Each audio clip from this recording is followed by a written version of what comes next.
High, আমি মৌলি। কেকটা দেখে সবাই বুঝতেই পারছো মায়ের জন্মদিন আজ। প্রত্যেক বছরই মায়ের বার্থডে সেলিব্রেট করা হয়, এইবারও তার ব্যতিক্রম হবে না। যবে থেকে আমি চাকরি পেয়েছি প্রত্যেকবারই চেষ্টা করি মায়ের জন্মদিন ছোট করে হলেও করার। এইবারও তাই। এইবারে নতুন জায়গা, নতুন কিছু মানুষ, তাই সবাইকে নিয়েই একসাথে মায়ের বার্থডেটা সেলিব্রেট করলাম। নতুন জায়গায় এসে নতুন কিছু মানুষের সাথে পরিচয় হয়ে কেউ দেখলে বলবে না আমরা অচেনা বা তারা আমাদের অচেনা। দিদা দাদুরা মাকে খুব ভালোবাসেন, আর আমার মাও তাদেরকে ভীষণ শ্রদ্ধা করেন। দেখলে বুঝতেই পাচ্ছেন যে তারা কতটা মাকে ভালোবাসেন।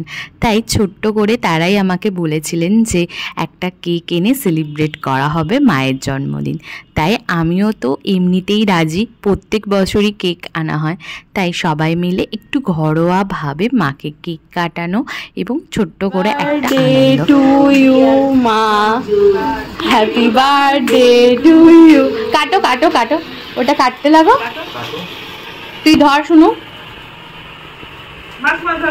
ধর দিদা, ধর। বাবা এটা তো অনেকক্ষণ হচ্ছে। না না, ভাইকে দাও।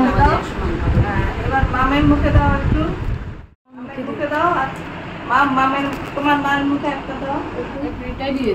এইভাবেই সেলিব্রেট করা হলো আমার মায়ের বার্থডে। সবাই সুস্থ থেকো, ভালো থেকো, যেন প্রতি বছরই এইভাবে মায়ের বার্থডে পালন